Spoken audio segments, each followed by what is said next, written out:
but after the events that have happened this past week, as a matter of fact, last Sunday, and I just thought, you know what, let me just say something about this. Everybody may not feel the same way, but when Kobe Bryant passed, it just made me think about some things and how this person, I've only seen Kobe play in person once. And I'll say it like this: being a sports fan, I thank God for athletes like Kobe, and I say that from the standpoint of, we living in a day and time where athletes now, especially basketball players, they do load management.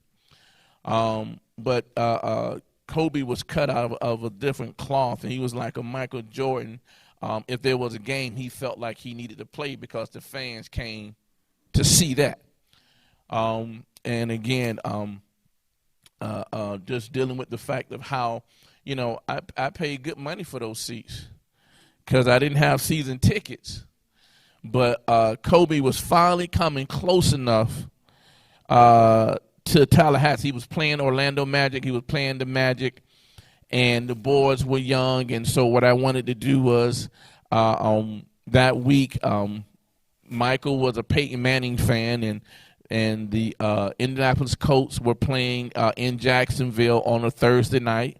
So we went to Indianapolis on that Thursday night. And then Saturday, Kobe was in Orlando. And so I said, you know what? This is what we're going to do. I paid some good money for those seats so we could be up close and personal. We were like the second row. So I would have felt some kind of way if I'd have paid all that money and Kobe was doing load management. Hey man, don't get me wrong. I love basketball. Football is my favorite sport. But at the end of the day, I like basketball. I like the way they dribble up and down the court. I like the. Now let me stop. But the whole point is, so we went and we saw Kobe play, and I was just thankful for the fact that he played, and boys got to see Kobe and they got to see Dwight Howard and all those different things. And so living in this day and time, you have to be careful because, you might go to a game and pay all that money and the player might be doing load management. And so the person that you really wanted to come see, you don't get a chance to see him. But saying all that to say how a person like Kobe, and again, this message is not necessarily about him, but this made me think how someone like that had such an effect that my wife and I, we were talking about it, and I was like, man, I don't know Kobe like that, but I feel like a family member just passed. I felt like a close friend or a family member just passed, and we didn't have that relationship, but he had that impact. You follow what I'm saying? And then you begin to see how people all over mourning and how they are feeling. That's powerful. And I say that because we always preach this at funerals, but I just wanted to talk to you about this today, if I can, that Kobe had a powerful dash in between when he started this life and when he finished. It was something about something in between, am I making sense, in which no matter what you say, he had such an impact. Am I making sense? Not saying that he was perfect, and this message is not about him per se. I'm just using him as a launching pad. Not saying because you can always try to point out something negative. Listen. That's not one of us in here don't have a point in our life where we say, man, I wish I wouldn't have did that. And if you sit here and try to point out one aspect of a person's career and say, I'm going to bring that up during this time, then something's wrong with you because you're not looking in the mirror.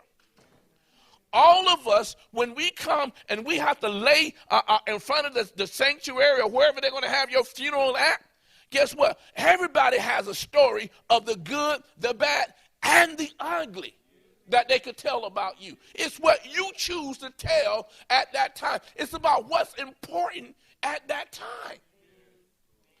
So sometimes you look at some of these other things, and it's not that it diminish any negative. It just, guess what? At this time, that's not important. That's not important at this time. If you were going to talk about that, you should have talked about that the day before. If you were going to talk about that, you should have talked about that 10 weeks before. But now is not the time when you have people who are hurting, when you have people who are grieving. There's a time and a place. Am I making sense to you? And so sometimes people just say things that's outside of the time. Am I making sense to you? And so I just said this because I felt a certain type of way. And one of the things I just wanted to say to us is challenge us as believers. Because I don't know where Kobe's faith was. I don't know. But I want to challenge you as believers that your dash in your environment should be just as powerful as his. That when you leave this earth, people around you will feel an impact. And even though they may not have known you personally, they say, man, I feel like I lost something. And if you're not striving to have that impact on people around you, you're missing something. You're missing it. That's not where I want to stay. I just thought I'd give that to you for free. That we all should be striving to live a life that has such a powerful impact on those who are around us. And then that's when we understand that, you know what, we're living a life pleasing to God. Now, again, we're going to talk about some things here because you got to understand that in this life I'm living, I want to do it as unto the Lord. And not just do it for myself and for my self-gratification, but I want to do it because I believe that I'm going to please him, and I develop this relationship with him. Am I making sense to you? And so the question, and I've asked it before, is can you really prepare for times like these? We talked about this before. I've preached this before. But again, I just thought about this because here it is. You have this moment where this man is young. 41 years old. Let's go younger than that. 13 years old. You follow what I'm saying? And so you had 9 other people on this helicopter that passed. And the whole point is none of them were thinking that this day is my last day. And the truth be told, none of us really want to know when our last day. No one, I mean, you say you want to know, but you don't want to know. Someone tells you, okay, right now you got 20 more years. See, you'll start today living differently. You're like, well, I'm going to just do this and I'm going to do it because I know I got 20 years there. No, you start living in fear. And the closer you get to that day, the more fear is coming on you. You don't want to know. The Bible tells us. Real quick, go to Matthew, the 13th chapter. No, let's go to Matthew, the 24th chapter. Let's go to Matthew, the 24th chapter. And then we'll go Mark 13, Matthew 24, and then we'll go Mark 13. Amen?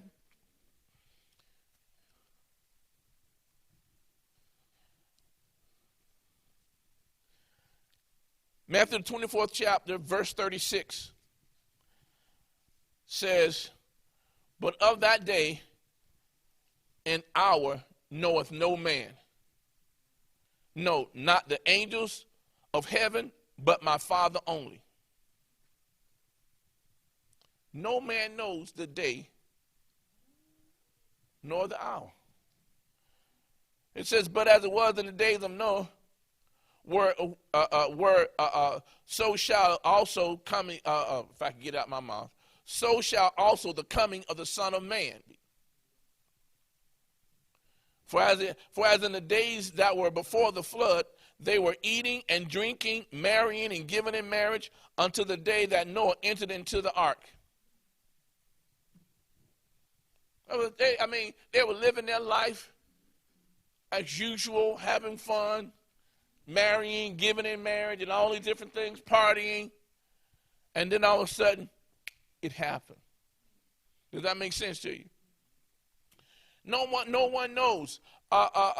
He was, in this sense, he was talking about in the marriage, right? And you had the 5 wise virgins and the 5 foolish virgins, and the foolish virgins didn't have enough oil. They started out ready, but they did not stay ready. You follow what I'm saying? They started out trying to prepare for the moment, but they did not stay prepared for the moment. The wise stayed what? They started out ready and prepared, and they stayed ready and prepared, watching until his return. Does that make sense?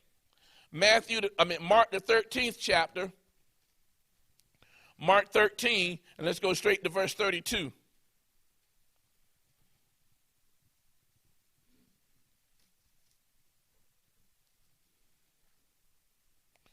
Mark 13, let's go straight to verse 32. And he says, but of that day and that hour knoweth no man. No, not the angels which are in heaven, neither the Son, but the Father. Take ye heed, watch and pray, for ye know not when the time is. So no one knows when that time is, but the question is, can you prepare? Can you prepare? The thing is, I think what we have to understand is this, is we can be prepared on understanding for the afterlife. But the real question is can you be prepared when that person that you are have this relationship with, this connection to, can you ever really be prepared when that person's taken out of the way? You follow what I'm saying? I think what we have to understand, and we say this all the time, is good things happen. Bad things happen to good people.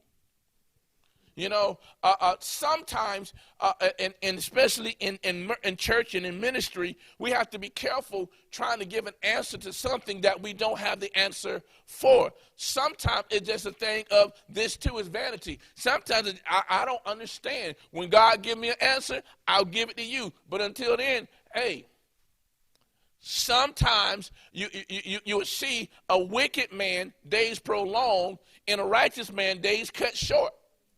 He said, and this too is vanity. He says, I've seen this where the wicked is getting what the righteous deserve, and I've seen the righteous get what the wicked deserve. And this too is vanity. Sometimes we just don't have an answer for it. And sometimes what we do, and I think where we make a mistake at, is because in God's sovereignty, we blame every negative thing on God. I said it. I was talking to someone just this morning, just saying about how what we got to understand. We got to look at this as, yes, God is the owner, and yes, so ultimately everything that goes on in His store, He has to take responsibility for it. But what happens on aisle 5, that doesn't mean because He owns the store, He did it. Does that make sense? Just because the manager in the store acts up that day doesn't mean he did it. Does that make sense? So that means as a believer, when you go out there and cuss somebody out, you want to say God made you do it. No. I take that back. You don't say God made you do it. Then God is not sovereign. Then the devil made you do it. Now you need to look in the mirror. When you cuss them out, come on, be honest. It wasn't God. It wasn't the devil. It was you. So that means that you have a free will. And we've talked about this before, how sometimes we get confused because we have free will, yet God is sovereign. And we feel like if we say man has free will, then we take away the sovereignty of God. And that's not true. You know, in God's sovereignty, he gave you free will. That it doesn't take away anything. Listen, it doesn't take away anything from his power or anything away from who he is. In his authority, he gave you authority. Does that make sense? I'll go back to working and having a store and owning the store, right? And the owner, he's the owner of the store, but if the owner sets a manager in place,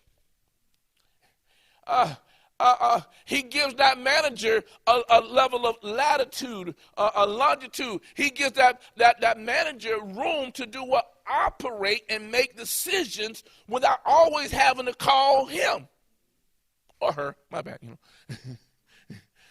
You know, then without always having to call. Am I making sense to anybody in here? And so that manager has a level of free will to say, because he understands how the store is supposed to operate. Does that make sense? Now, the manager goes and does something that's not in alignment with how the owner wants the store to run. It wasn't the owner that made them do it. The manager made a what? A decision based on the longitude and latitude that was given to him by the owner. And just because the owner gives the manager a level of free will does not take away his ultimate authority. It's still his. Am I making sense? So just because God is sovereign and he's given us a level of longitude and latitude to have free will, understand he's still God. And there are things that happen on this earth that, yes, ultimately we blame him for because it's his, but at the end of the day, he didn't do it. So there's certain things that we don't understand. So when people say, well, why God caused this to happen, you can't say God caused this to happen, but God can use this. Am I making sense to you? He can use this and cause things that are terrible, that feel negative. He can cause these things to work together for our good. Out of this, somebody gets stronger. Out of this, somebody gets better. Am I making sense? Out of this, families come back together. Am I making sense to you? During times like these, we always say, I know in my family, when we have a funeral, it's like a family reunion. Why? Because here it is. You be trying to get family together all the time, and you can't get them to come. But what thing that brings us back together is death. When someone in the family dies, then we come back together. And so understanding that these things happen, and when they happen, can you really prepare for them? You follow what I'm saying? What happens, I can remember when my grandmother, my mom's mom, was in the hospital. And I remember she was in the hospital, and she wound up going to ICU. And I remember October, November of 92, she was in the hospital in ICU. And she couldn't talk. And I remember I would go visit her, and she would get so frustrated because she would try to say something, and I don't know what she's saying. You know, she would get so frustrated because you can't understand her. But, you know, my grandmama, I said, sir, but I love her. She loved herself so much, but I tell you that. She'd always tell, I knew you were coming. You know how old folk got a little thing, her nose be itching. I knew, or whatever it was. I knew you were coming. But just to see her face light up sometimes when she would see me. But anyway, so she's in the emergency room. And it was either October, November. And not emergency, but ICU. November goes, she's still here. December goes, she's still here. January, she's still here for a little while. Now, being in ICU, you should know in your mind that I need to start getting things together. I'm not talking about to pay for the funeral. I'm talking about within me so I can handle this moment. Because I know it's coming, and I should be preparing my heart, preparing my mind, because I know. Am I making sense? And then it comes, and I still ain't ready.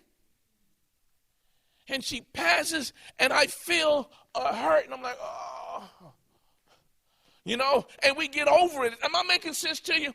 But I'll go back to my brother Lee. My brother Lee, he was only 25.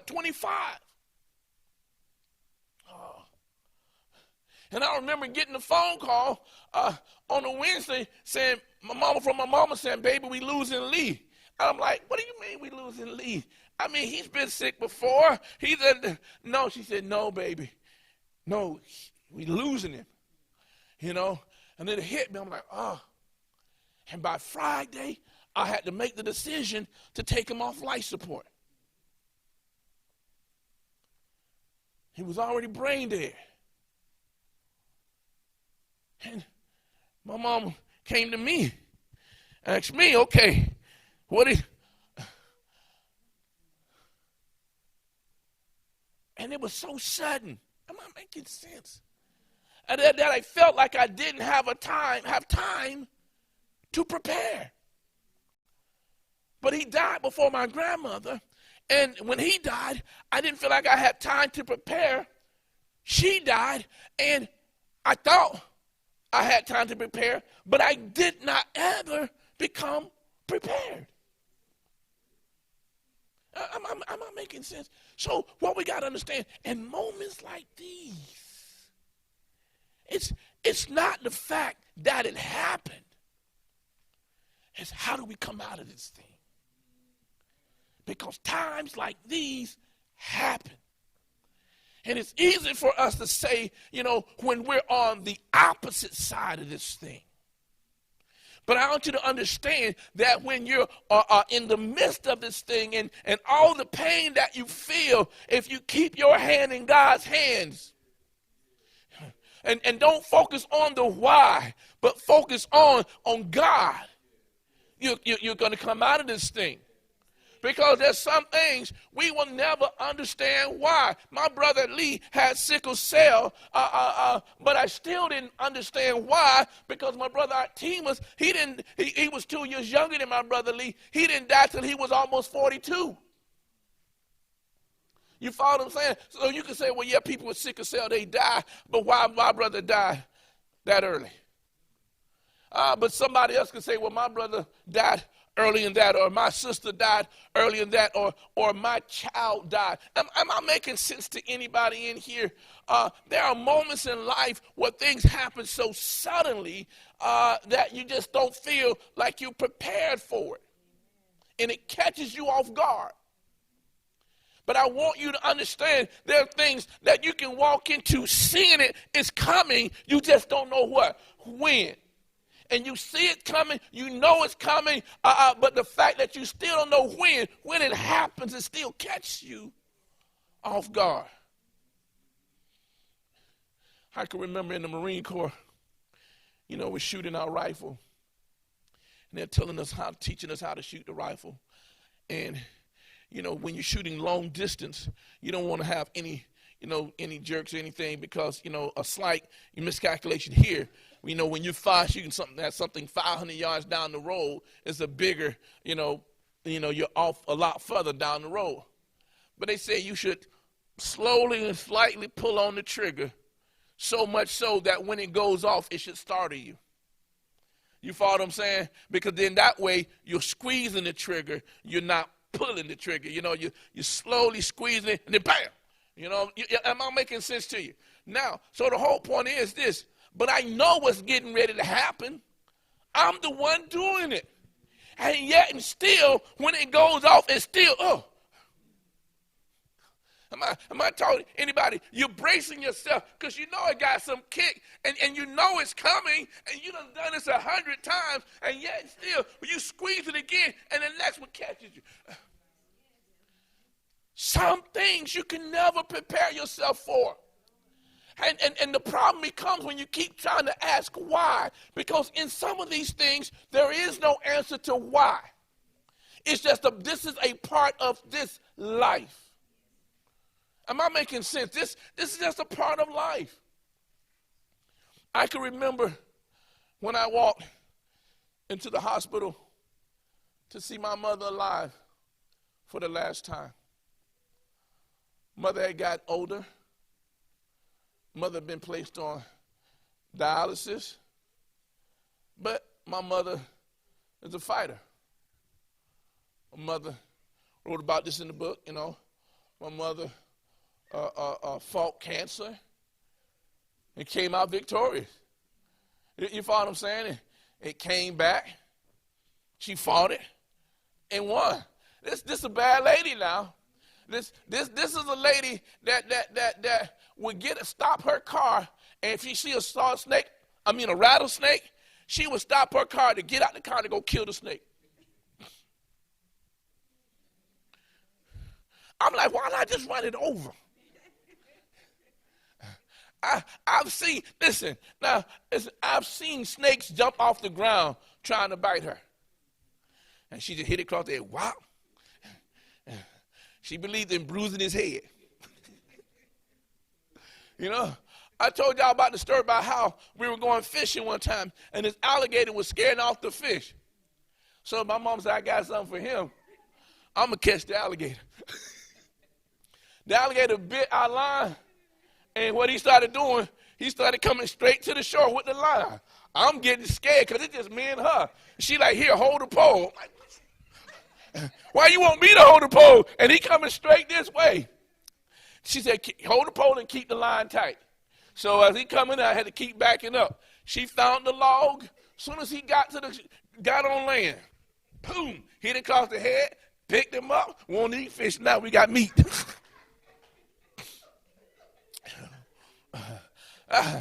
Am I making sense? But this was, so to us in our minds, she was tough, and I can remember my nieces and nephew, Grandma, you gonna be all right. She like, baby, I'm tired. Y'all gotta know how my mama talk. You know what I'm saying? Baby, I'm tired and it's tough. And Mama, come on, man. You know what I'm saying? Listen, she a no-limit soldier. Come on now. You talking about you tired and all the stuff you done been through. You don't raise 5 kids and all this stuff, and you talking about you tired. Come on now. And so in our mind, you going to live forever. My mama buried 3 of her children. She buried her only brother. She buried her mother. Am I making sense to you? So, woman, you tough. You're going to be okay. And I can remember walking in the hospital this one day, and when I saw her, I just got on the phone. And I called my nieces and nephews, and I called my sister, and I said, hey, if you want to see her before she goes, y'all need to come, because she's not going to make it out of here.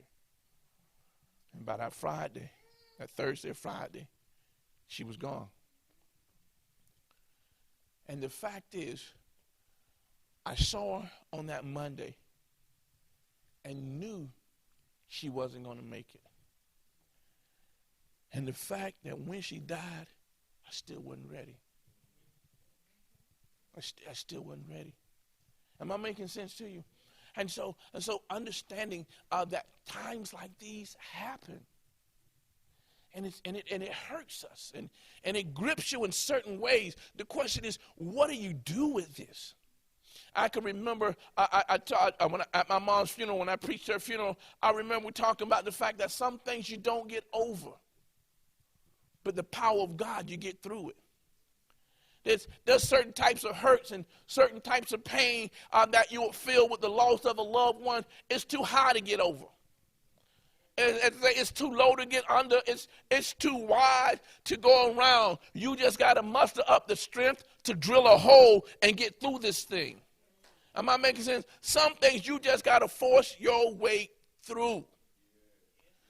You're going to have good days and you're going to have bad days. You're going to have days where you just sit there and you cry and you're trying to hold it all together and trying to figure out, why am I crying? But I want you to understand, the fact that you feel this way means that you valued what you lost. So it's hard not to cry when you value something, even when you value it because you admire it from a distance. Am I making sense to you? I sit there and I think about it, and I admired Kobe because I admired his work ethic. You follow what I'm saying? And I would tell my kids, man, if I can only get you to work hard like that. You follow what I'm saying? Sometimes when you want to be great, amen, sometimes you got to sacrifice. That's the problem. We talked about this in church. Many times people in church, you don't really want to be great in God. You say you want to be great in God, but you really don't want to be great in God, because if you did, then you'll put in what? The work. You'll put in the work. There will be something on the inside of you that says, if I have to walk alone, I'll walk alone. There'll be something on the inside of you that says, you know what, if I got to get up at 4 o'clock in the morning, I'm going to get up at 4 o'clock in the morning. If I got to do this for 2 hours, take a break, do X, Y, and Z, and then do this, you follow what I'm saying? You'll make that sacrifice because it's important to you and you value it. If you wanted to have that type of impact on people around you, then you would. You would.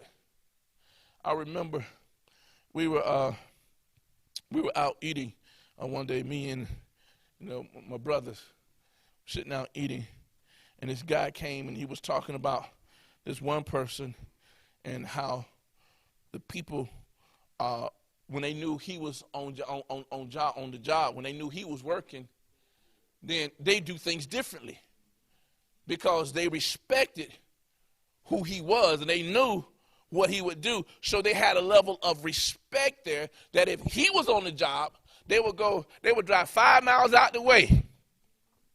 But they're not going to do anything in his area that's going to make him have to do what he has to do. There was a level of respect. And the whole point is, when he left, they missed that. Does that make sense? And so sometimes you don't understand how much people value you. But until you're what? Until you're gone.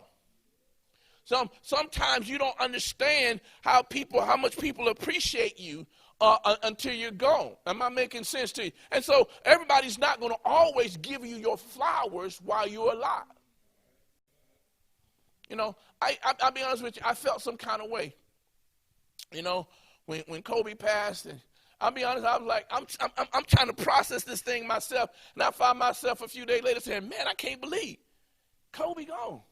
And I'm saying this, and then all of a sudden now I'm starting to get defensive of Kobe in the sense of, and I think about this one news guy, and I'd be like, man, he better not say nothing about Kobe.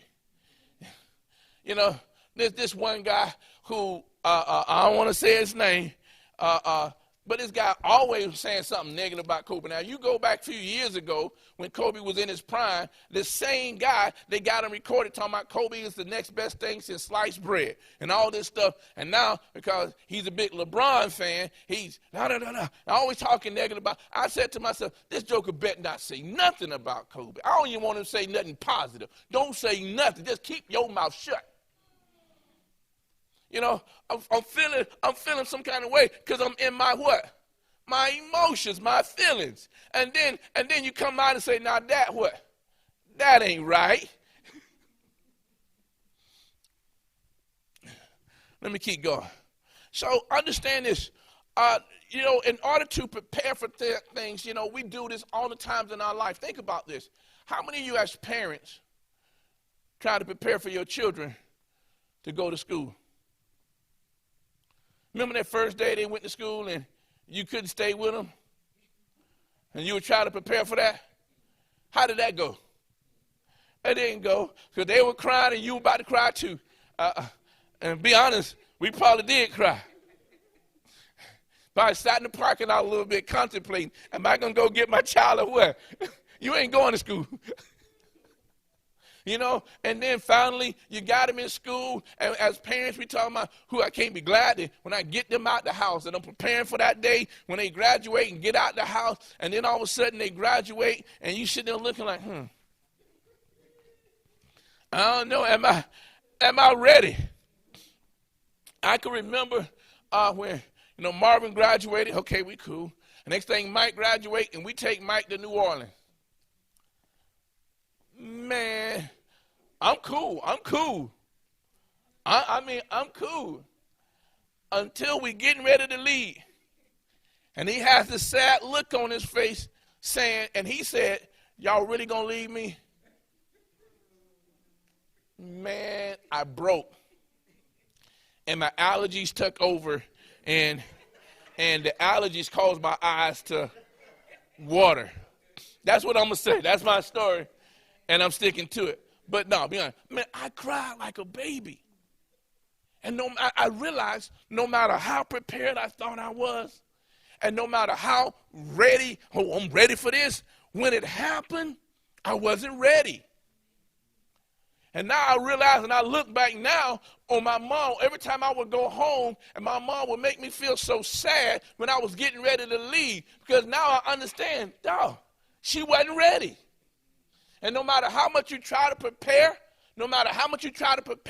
you're still not ready. You can never prepare for times like, so it doesn't make a difference if it happens suddenly. It doesn't make a difference if he was in the hospital on life support and you saw it coming and you had to try to have a chance to prepare yourself. Guess what? You still wouldn't be ready. God tells us it's appointed unto man to die once. And so we know our time is coming. We just don't know when. And so, what we should be doing? We should be trying to prepare for that. Amen? So I'll stop, get ready to stop, and I'll talk about this real quick. In life, we have insurance and we have assurance. Am I making sense to you? Insurance is something that we give if something happens. Insurance is just in case. Insurance says, okay, I'm going to get life insurance. In life insurance, most of us don't have whole life. They have term. And term life just says, okay, I'm going to insure you so that if you die within this term, then I'll pay out a certain amount of money. That's if. If you outlive that term, then that policy, that agreement is null and void. And that life insurance policy is not for you. It's on you, but it's not for you. You're not even listed as the beneficiary. When you have a life insurance policy, this life insurance policy it benefits those who we leave behind. And I want to say this, especially to us in the black church, a lot of us in minority communities don't have life insurance. Hence, poverty is perpetuated because we fail to prepare. Understanding that it's appointed unto us to die once, and since we don't know the time nor the hour, each and every one of us should have life insurance on us when? Now. We shouldn't get burial insurance because burial insurance is just what it says. It's there to what? Help you bury. But after that, you leave the family with nothing. So with that being said, each and every one of us, as a part of our investment plan, part of our investments, we should be investing in life insurance so that in case something happens, because no man knows the day nor the hour, we're going to be prepared so that when we do, we will be prepared to leave our families with something that they can live. Am I making sense? And so at the end of the day, right now, if you're young, you can get a $500,000 insurance policy for little or nothing. Does that make sense? And so wouldn't it be something, you grew up struggling and you're making it, but when something happens to you, when that day comes, your beneficiaries, guess what? Now you just left them an inheritance. So now your beneficiaries come from just making it to now, oh, they good now. So now you know they're going to walk in some money. So what you need to do while you're still alive, because you're preparing them with life insurance, now you got to prepare them with life education. You got to teach them how to manage the money so that when the money comes, because guess what? It ain't no if you die. It's when. Am I making sense? I haven't seen one person that I know of have outlived time.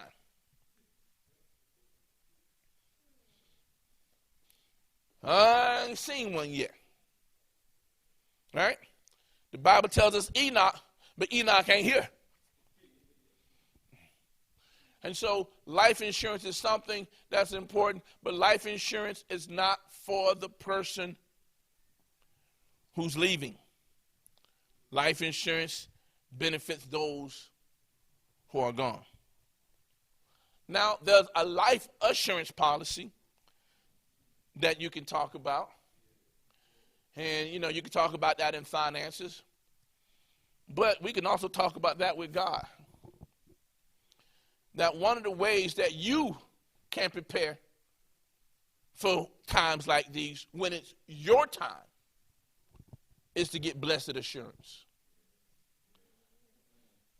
Because understand, no man knows the day nor the hour, but the Bible tells us that it's appointed unto man to die once. And after that comes the judgment. So we understand and we thank God that Jesus says that in my Father's house there are many mansions. If it were not so, I would have told you. He says, I go to prepare a place for you, so that when I return, I can receive you unto myself, so that where I am, ye may be also. I want you to understand that Jesus is now trying to tell you that I'm trying to give you a life assurance policy. And you got to understand this is powerful because assurance is a guarantee. You got to get this. It says assurance is a state of being assured. It is being certain in the mind. It says confidence of mind or matter. It's security. Am I making sense to you? It's different now from insurance. And insurance is just it's to guarantee against loss, which means you're the one gone. So the families are the one that have lost. And therefore, they give them insurance that when you lost, we're going to pay for how much we said that was. Am I making sense? So you get life insurance based on how much you are valued to the family. Does that make sense? I don't want to do money management now, but at least, for example, if your income is half of the household, then you must get enough life insurance so that your annual income won't be lost. Does that make sense? So when you don't have any life insurance, that says that you weren't bringing any value to the family, so we didn't value it. Oh, God help me. How many of you now get car insurance, get auto insurance, right? Everybody got to have car insurance, right? Because the government mandates it, right? And they mandate it because, one, you don't want to get hit by an uninsured driver because then your car won't be repaired. But at the same time, you want insurance so that when something happens, it's what? It's covered.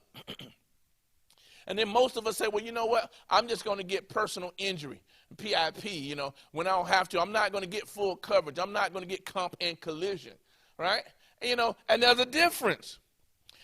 One covers you in the midst of accident. The other covers you in case a tree falls on your car. So if you're not fully covered, if you hit someone or someone hits you, you're covered. But if the tree falls on your car, your insurance company says that's not covered. Am I making sense? But that's how insurance works. But you have assurance, that you have security that if you do X, Y, and Z, everything is going to be all right. Not just for those who you leave behind, but for you. Does that make sense? And so we see this real quick, and real quick, let's go to Hebrews, the 9th chapter, and let's go straight to verse 27.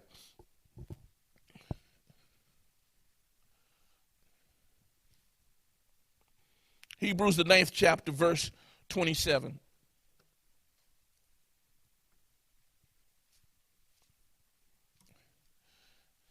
And it says, as it is appointed unto men once to die, but after this, the judgment.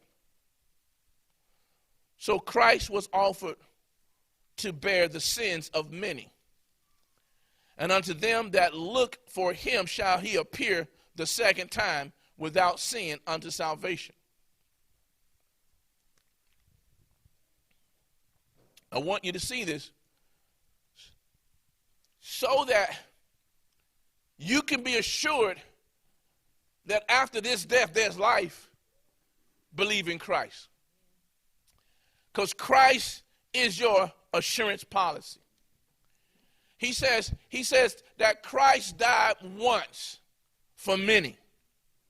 You follow what I'm saying? He says, for God so loved the world that God gave his only begotten Son, that whosoever believeth in him shall not perish, but have everlasting life.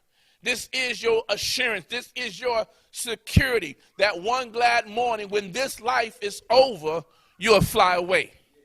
This is your assurance. This is your security that when this earthen house of tabernacle be dissolved, you have another house not made with hands. Come on. This is your assurance that when the silver cord is broken, come on now, and the cistern is broken, that yes, your spirit returns to God and your flesh returns to dust, but your soul will reside in heaven with God in eternity. This is your assurance. It's not just enough to have a powerful dash. But it's also important that you have an assurance policy that just because I die once don't mean I have to die again. The Bible tells us that there is a second death. And we don't have to do it. We don't have to experience this. All you got to do is make sure your assurance policy is up to date. Come on now. All you got to do is make sure that you're in right relationship with Christ. Listen, I want to say this. The Bible tells us that it rains on the just and the unjust. The sun shines on the just and the unjust. Good things happen to bad people. Bad things happen to good people. There's certain things that happen in this earth that's common to everybody. It doesn't make a difference what your faith is. It doesn't make a difference what you believe. There's certain things that happen, but how you get through it. How you get through it. And when the end comes, what's revealed to you depends on relationship. Everybody faces hard times. And the reason your hard time may be more difficult than somebody else's hard time is not because your hard time was harder, it's because of your mindset. I've seen people break their finger and act like they couldn't live another day. And while somebody else broke their leg and still trying to play. Am I making sense to you? There's a difference. One man rolls his ankle and is out for the rest of the series. One man dislocates his finger and his knuckle is way down here, and he just tells the doctor, tape it together, I'm still going to play. Am I making sense? One person says, my shoulder hurt, I can't play, and they wrap it up. One person says, my shoulder hurt, but I shoot with my left hand. Come on now. It's about the mindset. Everybody's going through tough times right now. Everybody feels it right now. And it's because it's all about how you what? Value what was lost. Am I making sense? I'm watching a football game, and I'm 38 hot right now. I'm emotional right now because my team losing. And my wife sitting there saying, it ain't the end of the world. It's just a game.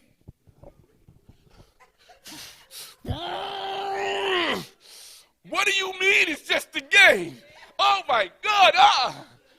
Am I the only one that feel like that? Because, see, she's saying that because she don't value it. I'm feeling this way because I do value it.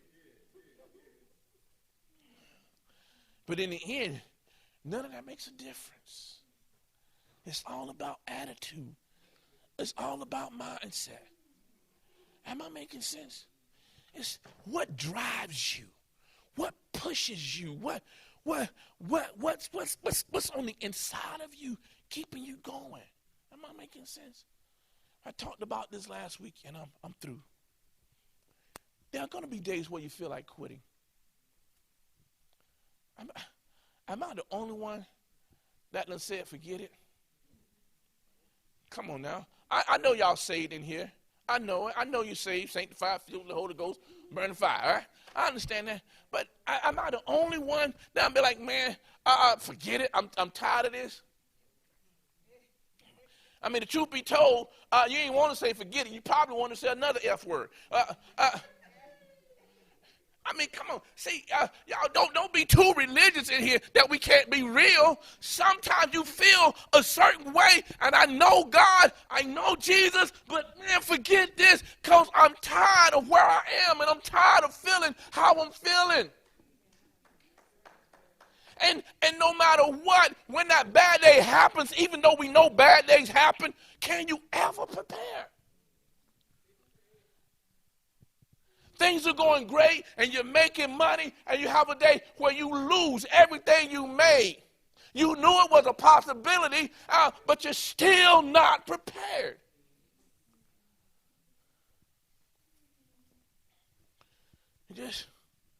Things like this happen. It's what's your mindset when you're going through what happens? Everybody grieves differently. Everybody goes through things differently. Everybody feels things differently. Some, again, feel it more deeply than others. It's because of the value. It's because of the connection. But it's the same thing that's going to get you out. Your mind. Where do you put your mind at? What do you focus on? If I sit here and focus on my mama and think about losing my mama, I could cry right now.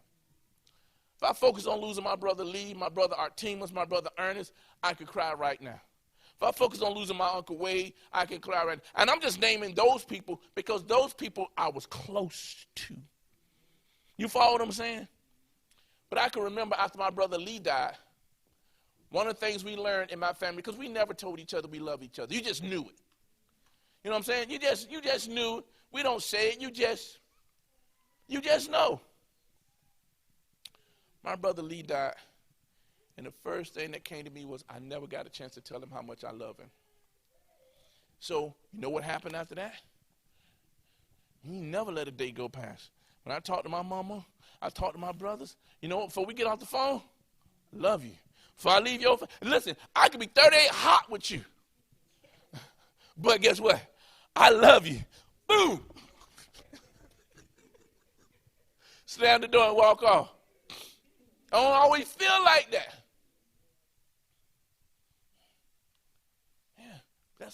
That's what we got. So when my brother Artemus died, without a shot of a doubt, he knew I loved him. When my mom passed, no shot of a doubt. Because I told her every day I talked to her. Am I making sense? There was no leaving her presence without me telling her. Which before that didn't happen. And so out of that incident with my brother Lee, that grew out of it. Something positive. Different mindset. And I don't know where you are right now. Not just talking about with this, but where you are in your life. with the grief and other things that you faced. And I know sometimes it can be difficult. No times it can feel overwhelming.